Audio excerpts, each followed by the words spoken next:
E agora chegou a hora de falar os favoritos. Oi, gente, sou a Bárbara e agora eu vou contar pra vocês quais foram as minhas 5 leituras favoritas de 2020. Meu Deus, o peso que isso dá na minha cabeça, senhor. Mas eu já falei pra vocês quais foram as minhas leituras favoritas de romance sensuelle, já falei pra vocês quais foram os meus romances favoritos, e agora eu peguei aqui um favorito geral, né? Quais foram, assim, os livros que tocaram meu coração, que palpitaram, que eu gritei, que eu berrei, que eu amei, e que, assim, eu vou levar pra indicar pra Deus e o mundo, porque, por que não, né? Quem não esperava isto aqui de mim? Então, já chega aí clicando no joinha, se inscreve no canal e ativa as notificações, assim tudo que eu posto aqui você recebe em primeira mão.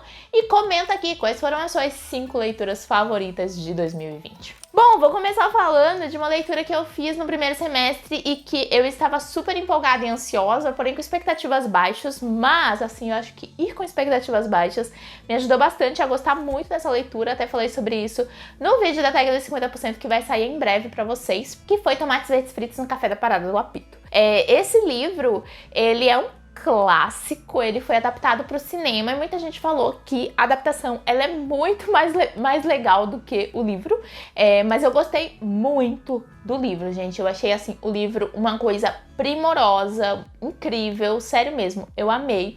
E nesse livro a gente vai conhecer aí o Café da Parada do Apito, que é um restaurante de beira de estrada de uma cidadezinha pequena ali, em um dos interiores dos Estados Unidos.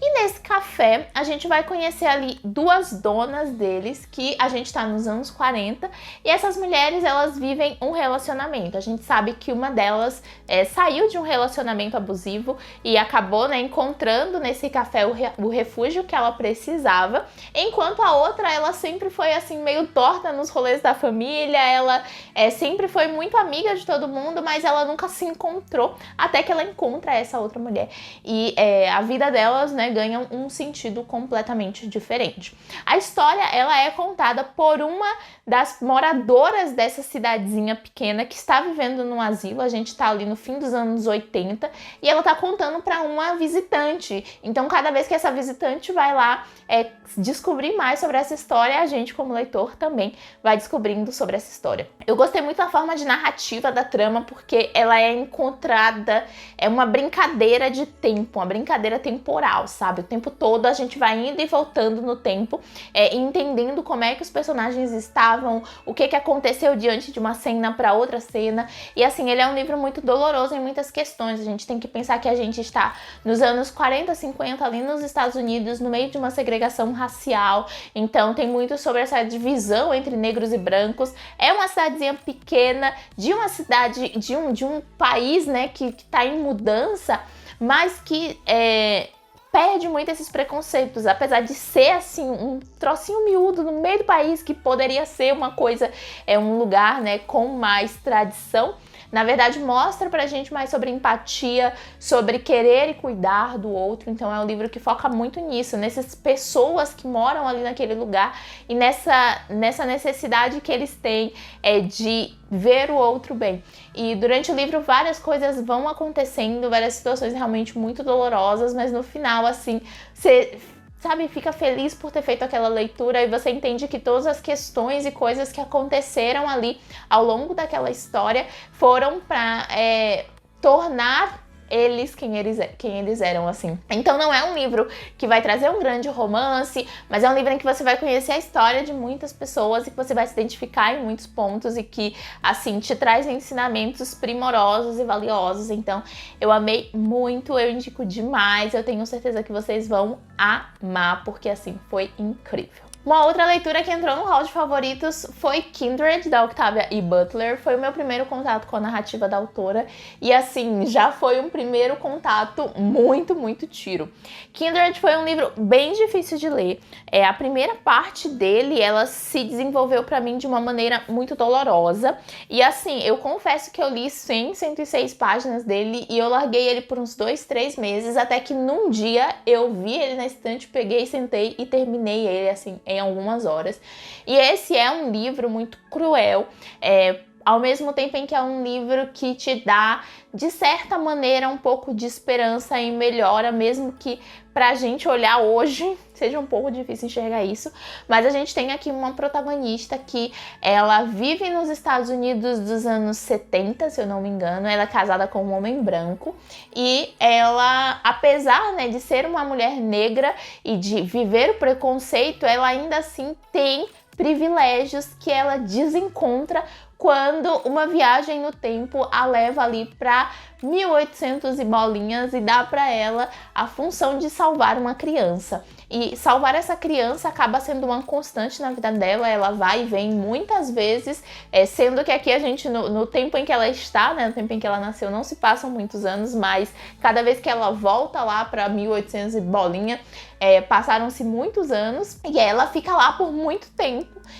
se colocando em risco, já que a escravidão ainda era uma verdade no país naquele momento e ela precisa se portar como uma escrava. Então a gente vê uma mulher negra que nasceu livre, mesmo em um país em que o racismo sempre existiu e infelizmente existe até hoje, mas que se vê escrava e que se vê sendo obrigada a aceitar as ordens de homens brancos e a cultivar ali, né, toda aquela estigma da escravidão, porque ela tá vivendo aquilo naquele momento. E assim, é muito bizarro, porque a gente sente a dor dela, a gente se coloca no lugar dela, e é uma trama muito que abre a cabeça pra discussão, sabe?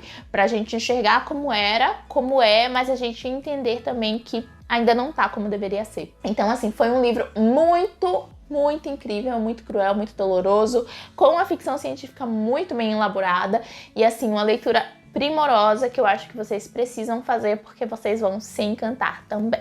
Meu próximo favorito não poderia deixar de ser Sol da Meia-Noite, que é Crepúsculo pelo ponto de vista do Edward Cullen. Terceira visão que a gente tem de Crepúsculo, já que a gente veio, né, do primeiro volume, contado pelo ponto de vista da Bella, depois a gente teve Vida e Morte, que é o livro em que existe ali uma troca de gêneros, uma reimaginação, e que a autora entrega pra gente um final que foi muito pedido, né, com relação ao primeiro volume, e nesse aqui a gente tem Sol da Meia-Noite, que é pelo ponto de vista do Edward. Pra quem não acompanha as publicações da saga Crepúsculo, em 2010, mais ou menos, existiu um vazamento deste livro aqui, que já vinha sendo escrito por Stephenie Meyer. Os 10 primeiros capítulos vieram a público e ela então decidiu que ela nunca mais escreveria, que ela não daria fim a este livro aqui, só que em abril ela decidiu que sim, ela iria escrever, iria publicar, e ele chegou pra gente no dia 4 de agosto. Ai, o que dizer dessa história, né? Eu gosto muito de ler pelo ponto de vista do Edward, porque eu acho que a Bella tem muitas coisas ocultas na mente dela por conta de toda a paixão. E não que isso não aconteça com o Edward, acontece também. Mas ele tem pensamentos mais racionais, mesmo que ele seja um personagem muito irracional em muitas questões. Eu acho que a importância de Sol da Meia-Noite tem dentro da saga Crepúsculo da gente conhecer mais sobre os Cullens, que pra mim é o projeto principal da autora, né, ao longo da trama ali, da gente entender os vampiros. Então aqui a gente tem mais da convivência deles, a gente tem mais de quem eles são, de como eles vivem, de como eles se comportam. Também tem muito sobre esses pensamentos do Edward para com a Bella, sobre essa relação do amor, né, que é tão profundo, que eles sentem. Então a gente tem aqui a visão deles sobre esse amor, porque até então a gente só tinha a visão da Bella.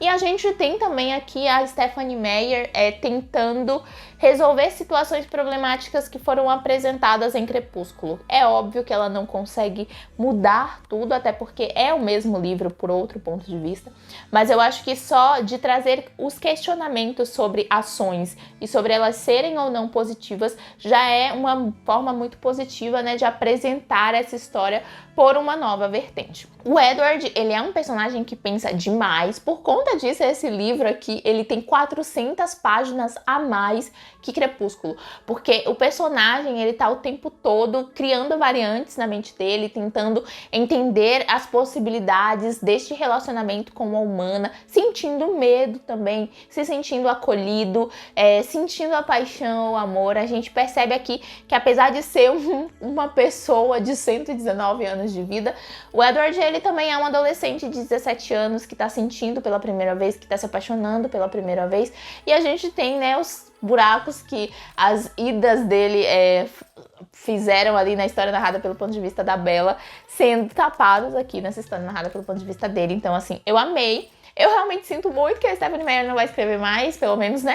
Vamos acreditar aí, né? Ela disse que nunca escreveria esse, estamos com ele aí, mas... Ai, por favor, Stephenie, nunca pedi nada. Mas assim, eu acho que pra quem é fã, pra quem gostava, foi muito fidedigno e foi muito incrível. Então, realmente foi meu favorito este ano também. Quarto livro favorito do ano, não poderia deixar de ser A Troca, da Beth O'Leary. Ano passado eu falei de Teto para Dois, né, que foi um livro, assim, muito incrível, que ela abordou ali o relacionamento abusivo de uma maneira, assim, muito bacana. E nesse A Troca, mais uma vez, a autora leva a gente a refletir e traz aí uma história que não é tão comum. A gente vai conhecer a história de duas mulheres que se chamam Aileen, elas são neta e avó, e elas têm ali uma diferença de idade de 50 anos.